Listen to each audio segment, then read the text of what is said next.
चीज़ों को देखते हैं आप? देखिए, देश संविधान से चलता है, संविधान बराबरी की बात करता है, इक्वलिटी की बात करता है। तो अगर इनका ऐसा बोलना है कि आई लव महादेव बोलने वाला ही मेयर बनेगा मुंबई का, तो मैं तो संविधान का पालन करने वाला आदमी हूं। तो मैं तो यही बोलूंगा ना कि अगर वो बन सकता है तो आई लव मोहम्मद सल्लल्लाहु अलैहि वसल्लम बोलने वाला क्यों नहीं बन सकता? क्यों कोई खान, पठान, शेख, अंसारी, कुरैशी, सैयद क्यों नहीं बन सकता मेयर? बनेगा इंशाल्लाह। हमारा तो ये उम्मीद है कि एक दिन मुंबई की मेयर हमारी हिजाब पहनने वाली महिला बहन भी बनेगी इंशाल्लाह। बन सकते थे कि पहले भी मुसलमान लोग बने।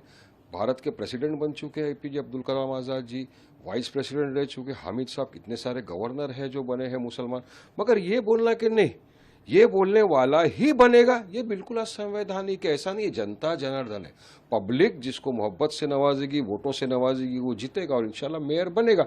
तो मुसलमान भी बन सकता है मेयर, मगर इनको तुष्टीकरण करना है, पोलराइज करना है, नफरत फैलाना है, क्योंकि इनके पास डेवलपमेंट की आप बात करो, जवाब नहीं है इनके पास। आप इनको बढ़ती हुई महंगाई की बात करो, जवाब नहीं है। मुंबई में जो बढ़ता हुआ पोल्यूशन है, जिसके लिए मुंबई की उच्च न्यायालय ने इनको फटकार लगाई, उसके लिए क्या इनके पास है? कोई जवाब नहीं है। किसान आत्महत्या कर रहा है, उसके बारे में क्या इनके पास पॉलिसी है? कोई जवाब नहीं है। बारिश आती है, देखिए जो इलेक्शन होता है ना, ये सिविक इश्यूज के ऊपर है, कॉरपोरेशन का। एक बारिश में आप देखो, आधे घंटे में पूरा मुंबई में अफरा तफरी का माहौल मच जाता है, पानी भर जाता है, ट्रेनें बंद हो जाती है। तो कहाँ है ड्रेनेज सिस्टम का? इतने सालों से सत्ता में सब बैठ के मलाई खाए, इसके ऊपर काम क्यों नहीं किया? इनको सवाल करो, जवाब नहीं देंगे ये आपको।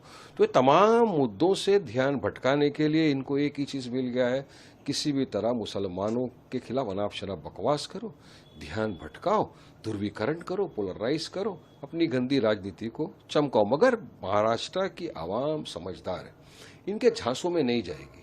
वो चाहती है कि उसको वोट दे जो डेवलपमेंट की काम करे, जो उसके साथ कांधे से कांधा मिलाकर इशू पे खड़ा रहे, उनके हक इंसाफ के लिए लड़े। और वैसी महाराष्ट्र की आवाम को एक पार्टी दिख रही है, मजलिस इत्तेहादुल मुस्लिमीन। ये मोहब्बत है हमारे पार्टी सदर बैरिस्टर असदुद्दीन ओवैसी के प्रति। जो आपने अभी महाराष्ट्र में नगर परिषद का चुनाव आया, उसमें देखा लोगों ने हमको काफ़ी भरी संख्या में वोट दिया। 83 हमारे जीते नगर पार्षद, हमारा चेयरमैन बना। तो ये दर्शाता है इस बात को कि लोग एमआईएम की तरफ आ रहे हैं, असद ओवैसी साहब को मान रहे हैं अपना नेता। उनको लग रहा है वाकई में आदमी संविधान की बात करता है, रूल ऑफ लॉ की बात करता है, और लोग वोट देते हैं। और यकीन मानना, ये चुनाव में भी जो महाराष्ट्र के अंदर विभिन्न जगहों पर हम लड़ रहे हैं, इंशाल्लाह मुझे यकीन है कि पूरी महाराष्ट्र की आवाम जहाँ जहाँ हमारे उम्मीदवार खड़े हैं उनको वोटों से, मोहब्बतों से, दुआओं से नवाजेगी। और भारी संख्या में हमारे कॉरपोरेटर्स जीत के कॉरपोरेशन के अंदर जाएंगे और इनकी ये गंदी नफरत वाली राजनीति नहीं चलेगी। अब क्या है, बीजेपी ने अपने नफरती चिंटुओं को छोड़ा है, अब उसमें एक और घुस गए, वो नवनीत राणा जी। उन्होंने क्या नफरत फैलाई? मुसलमान के 19 बच्चे होते हैं, तो आप हिंदुओं को 4-4 बच्चे पैदा करो, 5-5 बच्चे पैदा करो। अरे मैडम, किसने रोका है आपको पैदा करने से? रोक बनाइए, आप भी पैदा करिए। अगर मुसलमान 19 पैदा करता है, आप 25 पैदा करो, कंपटीशन करो, ताकत है, हिम्मत है, करो। आप ये जो महिलाओं को ज्ञान पेल रहे हो बच्चे पैदा करने का ज्यादा, तो पहले वो ज्ञान अपने आप को दो। पहले अपने घर में झांको, आपके कितने बच्चे हैं? 2। आप महिलाओं को बोल रहे हो 5 पैदा करो। अरे तो उनके खाने पीने का प्रबंध पहले करेंगे क्या नहीं? और मैं तो आपके माध्यम से पूछना चाहता हूं कि मैडम जी, मुझे वो कपल के पास ले चलो जिनके 19 बच्चे, मैं मिलना चाहता हूं उनसे।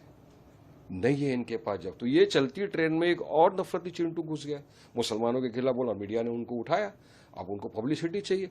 तो इसी तरह पब्लिसिटी ले रही, जबकि डेटा पढ़ते नहीं है। डेटा बताता है कि टीएफआर जो रेट है मुसलमानों का गिरता जा रहा है, टोटल फर्टिलिटी रेट जिसको बोलते हैं। मुसलमान हाईएस्ट कॉन्डोम इस्तेमाल करने वाला बन गया है पूरे देश के अंदर।